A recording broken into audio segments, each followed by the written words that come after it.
Welcome to the Intellectual Freedom Podcast. Here we analyze politics, culture, technology, and society at large through the lens of critical thinking and open-mindedness, not demagoguery and partisan hyperbole. I'm Dr. David Hopkins, Humanities Professor, your host and guide. So without further delay, let's get started.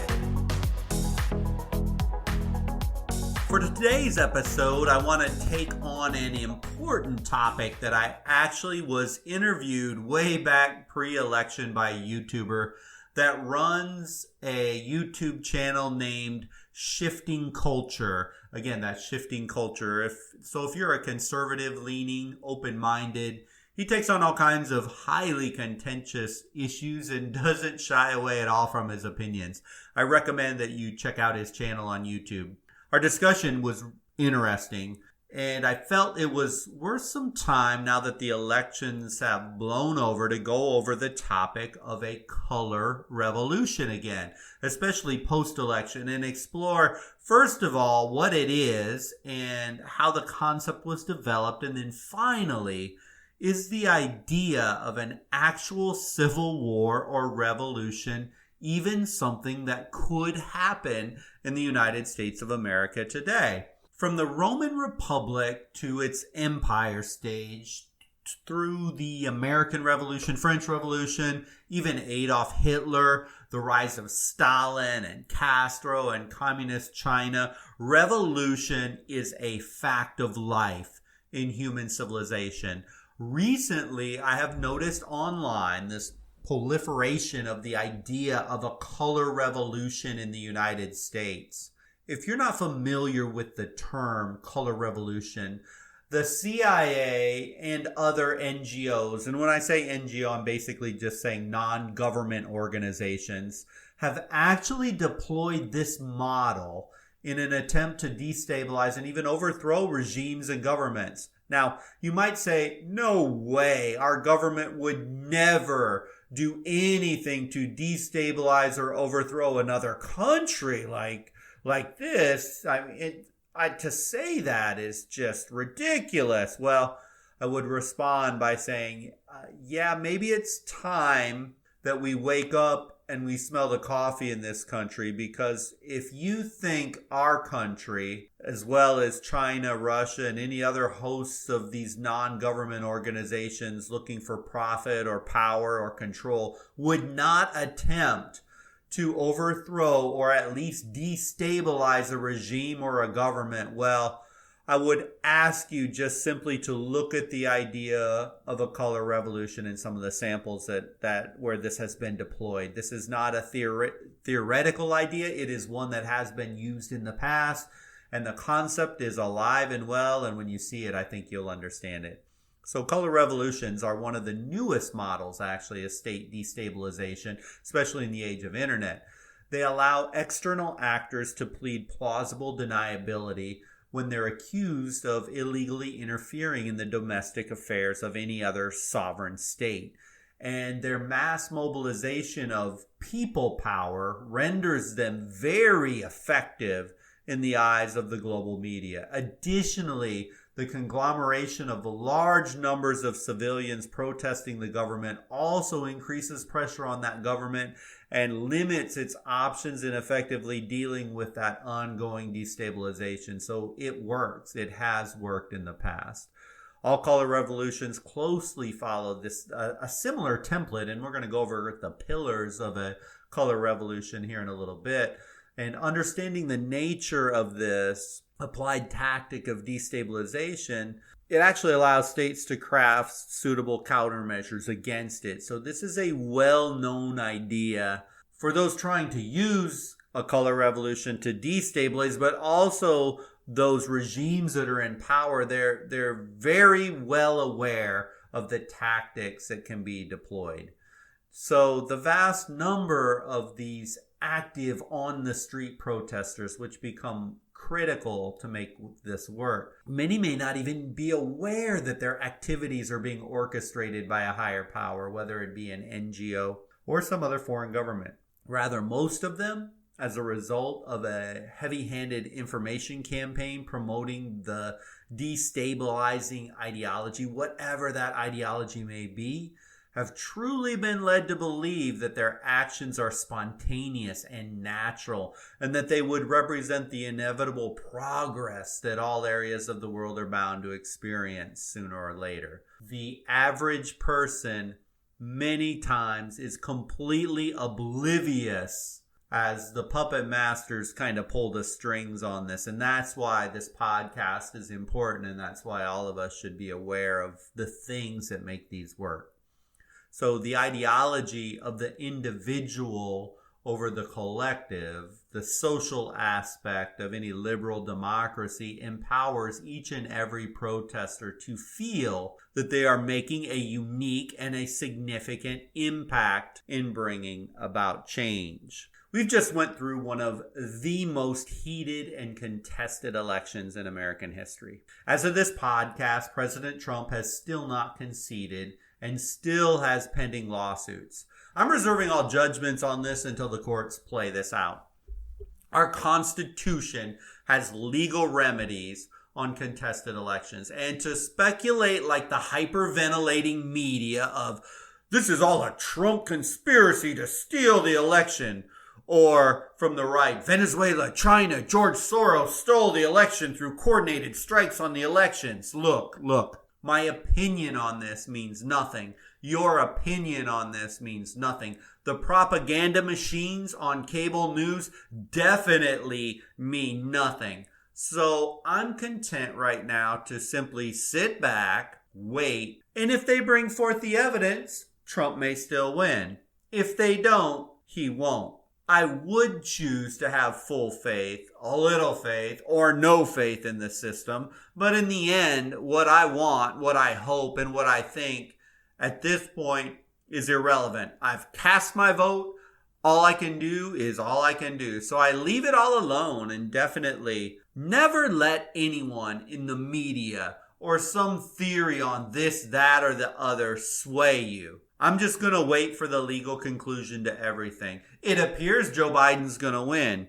But until everything's exhausted, everything's certified, and there's a new president in office, quite frankly, thank you very much. Until that time, I'm not even going to let any of this impact me in any way, shape, or form. But let's get back to this idea of the color revolution. Sorry I had to go off on that little tangent for a second. So the color revolution method is actually incredibly simple, and it's ancient. Of course, the tactics now in our internet age are very different, but basically all a color revolution hopes to do is to instigate and manipulate a frenzied mob or a frenzied group of people around very simplistic demands to accomplish whatever geopolitical goal they're intended. Maybe it's outing a president. Maybe it's an overthrow of a full government.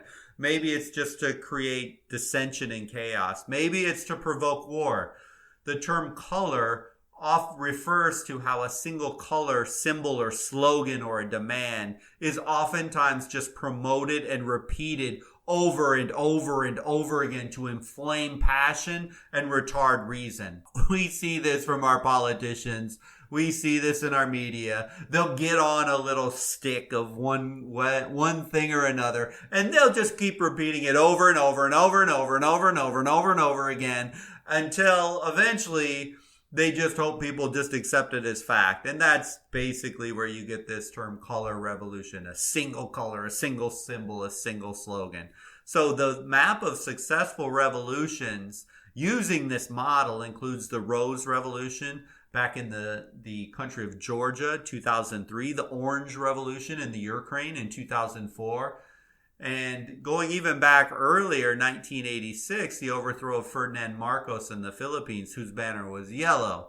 These and other cases, and you can search these on Google all over the place. I mean, they're not hidden. They're not things that you're going to get flagged for looking at. They're just facts on revolutions that have happened.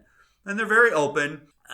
Think tanks have been talking about these. Irregular warfare operatives talk about it. to accomplish their objectives. And yes, these do include our government and CIA and other powerful influencers globally. We're not saints and we're not victims here in this country, in the United States. We know this works and we've used it ourselves. Of course, we would never admit to such things in public, but hey, with our government today and the corruption in DC, none of this that we attempt to influence foreign governments and regimes through any means necessary. I mean, we shouldn't be surprised about this any longer. So just for fun, let's run through the steps or the pillars of a color revolution. Then you can decide if you see all of these characteristics or some of these in play in America today. Now, keep in mind, when governments become corrupt, like our RNC and DNC, and politicians, quite frankly, in general, these characteristics do not necessarily mean outside actors have caused the problems in America. The Roman Empire, for example, collapsed almost equally from external wars and external pushes on them, as well as it did from internal corruption and decay. So take all of this with a grain of salt. But if you or if anyone wanted to overthrow our government, here are things that have been used and can be used to cause it. So here we go. Here are the 7 pillars of a color revolution. The first thing that must exist is that regime that is going to be overthrown, it has to be semi-autocratic. Meaning not fully autocratic like communist China or communist North Korea. There has to be an opportunity to call out and to go against incumbent leaders. You can call them fascist, you can call them racist, you can call them homophobic, you can call them any name you want, but it's really hard from the get-go to pull off any sort of a color revolution when there is an actual communist or an actual autocratic regime. Because, well, they can just flat out kill, put in jail, or erase any opposition that exists. Literally. In China, the Jasmine Revolution was a revolution that ran from February to March, notice 1 month in 2011. It was very short-lived and it was killed rather quickly. So, number 2, the second pillar.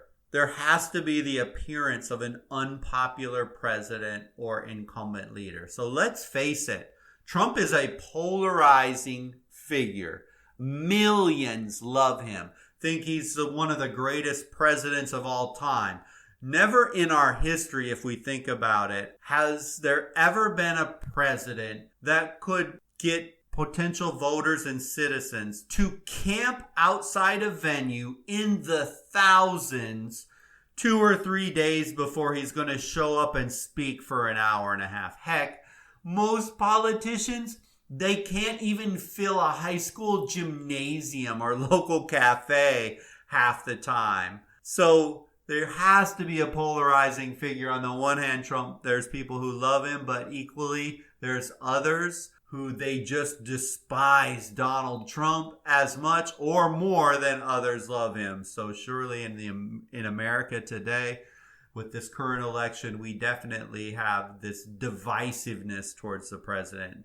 The third thing that has to be in place is there needs to be united and organized opposition. This one gets very emotional. On the right, and those that are on the conservative side believe there is a united and organized opposition. They take the various forms. Antifa, Black Lives Matter. They believe those may be the front. However, what I'm seeing actually published from the FBI, and Joe Biden mentioned this in a debate earlier this year, that so far there is no conclusive evidence of this organized opposition. And I will point you, if you're saying, yeah, you don't even know what you're talking about, I'll point you to a document. If you Google search this, you can bring it up and read it for yourself.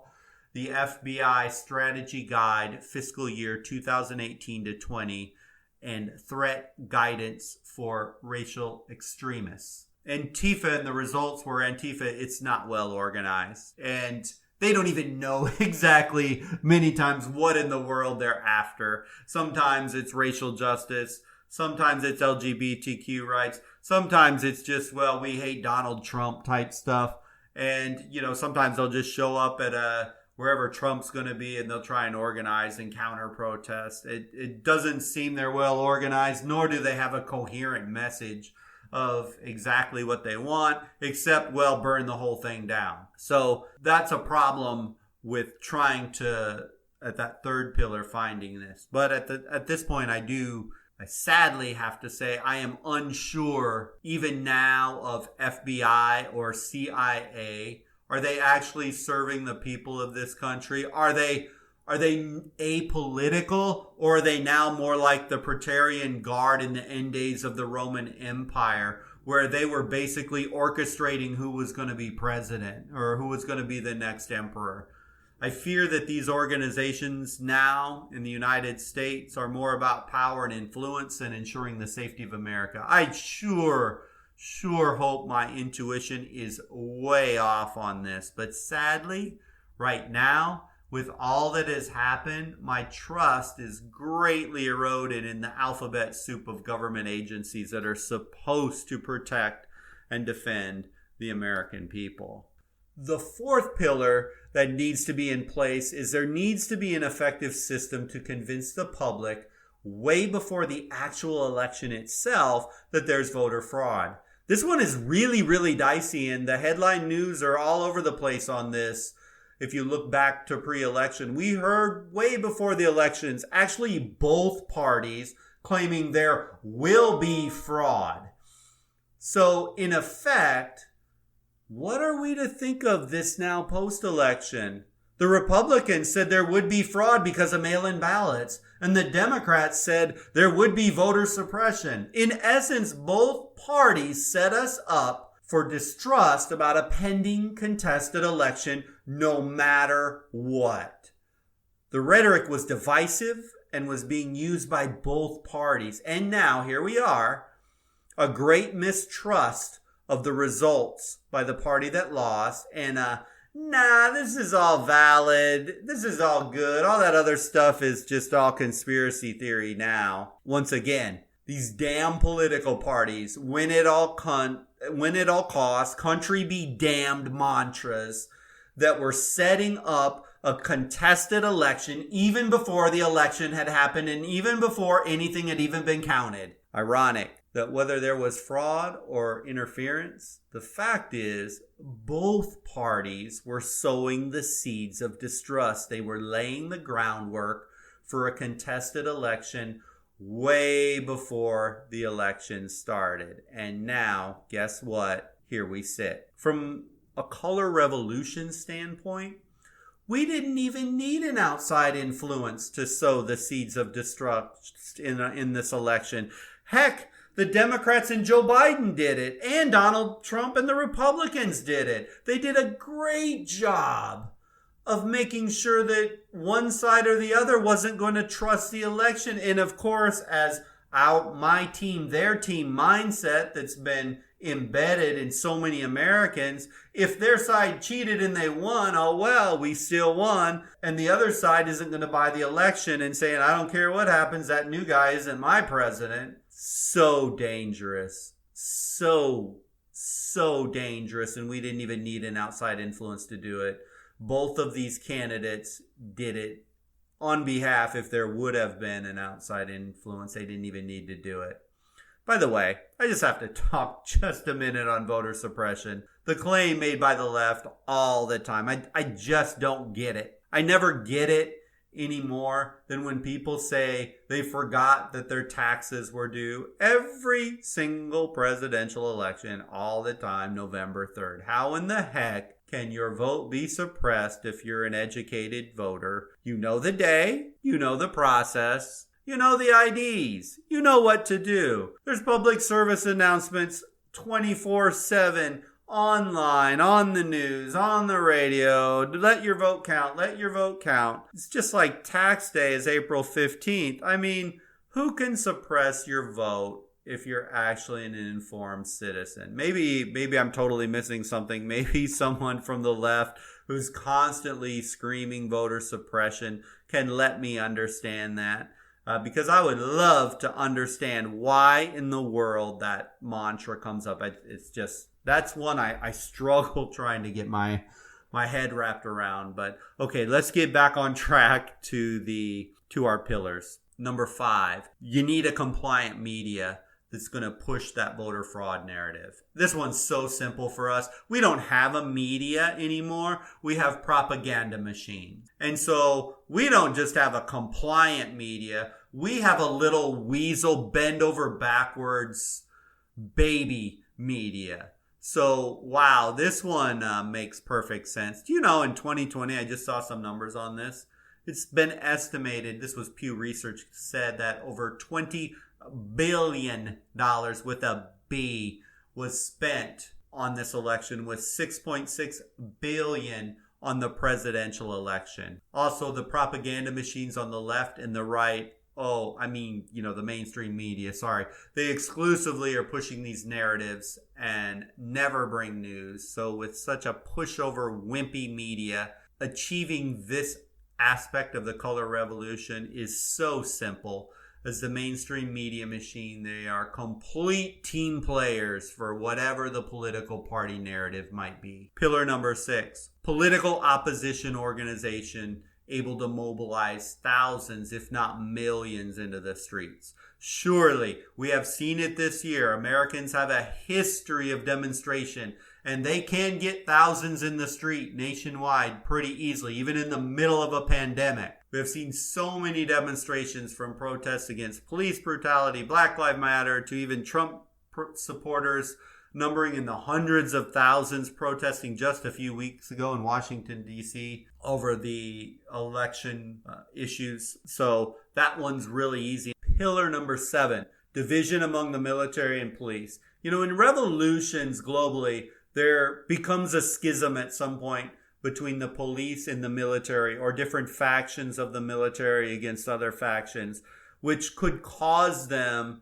to collide in armed conflict against each other. Or maybe it could just simply be a break between the elected government and the military forces, who will forcibly remove or forcibly put someone new into power, and the military chooses who's going to run the government. So those are the 7 pillars of a color revolution. Did you recognize any of them? I just want to recap, just from my perspective, what I see. The first pillar, do we have a semi-autocratic regime? Absolutely yes. So we can check that box. We do have a semi-autocratic regime. We are a democracy, and there is a choice every 2 years, every 4 years, every 6 years at varying levels of government of who is going to be in power. So that one's an easy one. Pillar number 2, do we have an unpopular president, or a contentious president,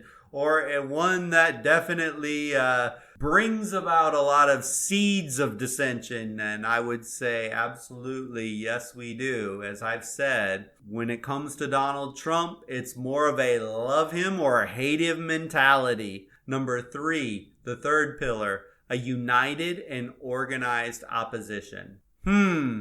Maybe, could be. And remember here, we are talking about a united revolutionary group, not like Trump lovers group or Trump haters group, but a revolutionary group. I would have to call this one a maybe. I don't think we're to the point yet that we can say any of the organizations that exist out there fall into that category, that they literally want to topple the regime. If any comes as close to that, it's probably Antifa, because Antifa has stated goals literally of bringing down the country. They tended to side with Biden this time just because they either, one, they just despise Donald Trump, or two, maybe they believe they can get more of the things they want in the long run with Biden. Who knows exactly when it comes to Antifa.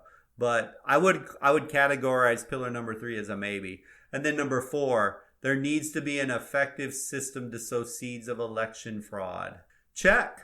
I mean, I would say, yes, we do have this. We had both parties that were sowing the seeds of election fraud well before the elections happen. And it's funny to watch it play itself out because, of course, since it appears Trump's going to lose, one of his main things he's been saying, see, I told you so. I told you there was going to be election fraud. And what does Biden say? No, there was no election fraud. These were fair and honest elections.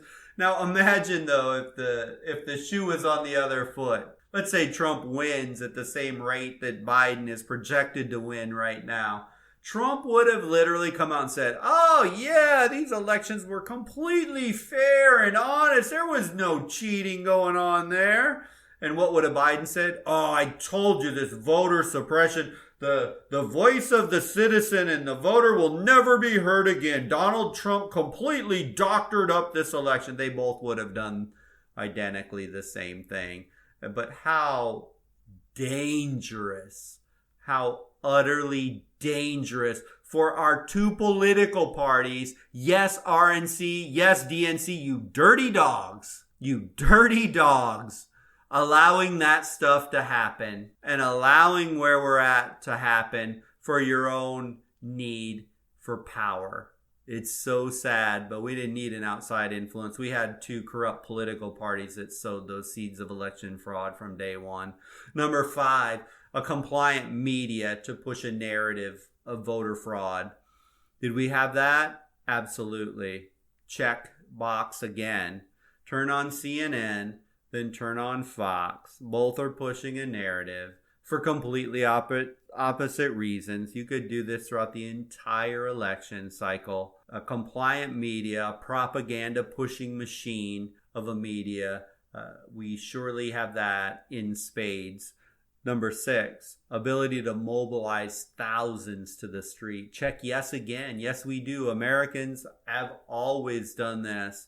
The country, and even right now, the country is edgy and it's anxious and it is willing to head to the streets on both sides. We have seen it happen. Pillar number 7, division between the military and police, or possibly even president being opposed or overthrown by the military police. I would say at this point, wow, that's hard for me to even go that far. I would say no. I don't see this yet. But as our alphabet soup of CIA, FBI, HSA, NSA, and all these other groups, they become more and more politicized, this becomes more and more plausible. So the 7 pillars of revolution, in my opinion, of course, you may see things differently. I see 5 of these characteristics in play right now. And maybe one of these characteristics, a maybe, and then one that's no, not yet. This exercise wasn't for me to tell you what to think, but just to consider these pillars of revolution that our government, that other non-government organizations that are insanely wealthy, and how other countries, if they want to create revolution, they will sow those 7 characteristics at varying degrees. And you should be aware of them and watch how our society evolves. It could be all this strife in America is just our own internal changes. It is not uncommon for civilizations to get infected with these negative things. And it doesn't mean they can't overcome them and change, but it does mean that the democracy in the country as we know it can be put in danger, and it doesn't necessarily have to come from an external power that's pulling the strings making this happen. Maybe, and just maybe, we're seeing these characteristics from our own design. Keep in mind too, the CIA model is not designed to turn probably a country into a communist regime, but to turn it into a democracy. Much of what I see online of a color revolution written by conservatives of late, because you can see these characteristics, is almost insinuating that forces are trying to turn the U.S. into a communist or a socialist regime. Politicians, they actually get richer in a more capitalistic model, which lends to democracy more so than communism. Although you can argue the Chinese model is the despicably corrupt version of communism melded with capitalism. However, in America, if there is a color revolution, it may be more to turn it deeper liberal democratic than flat out install communism or socialism, as still in America, the vast majority probably would not to submit to socialism or communism. This isn't to say that it couldn't happen in the future, but right now, the overwhelming majority seem to not be in favor of it. As I conclude, things feel very, very uneasy right now. 2020 has been one of those years, one of those years that I think all of us want to put behind us, and the end of this year cannot come soon enough. Yet, we need to pay attention to all the drama around us without getting all swept away in it all. So here's to seeing through this election season and any and all court challenges being settled so the real winner wins as best that we can, as quickly as we can, without anything near a revolution. So hopefully we can get back focused again on uniting the country and getting through this pandemic and back to those things important to our lives and to our community. But yet, I hope you pay attention to these things. We don't live in a vacuum. We shouldn't zombie walk our way through life. We need to be aware of things that are impacting our culture and how those things could have a long-lasting effect on where we end up as a nation. Thank you for listening to the podcast today. I hope you found value in the topic. Who would have thought in America we would even need to consider this topic even just a few years ago? Yet here we are. You know, we don't need to live in fear, anxiety, or be a doomsday prepper. But still, let's be self-aware and perceptive of how governments and other organizations can try to control us. Remember, I generally publish new episodes every Monday and Wednesday, so if you click like or follow, you'll be alerted when new episodes come available. Until the next episode, I hope you have a wonderful week.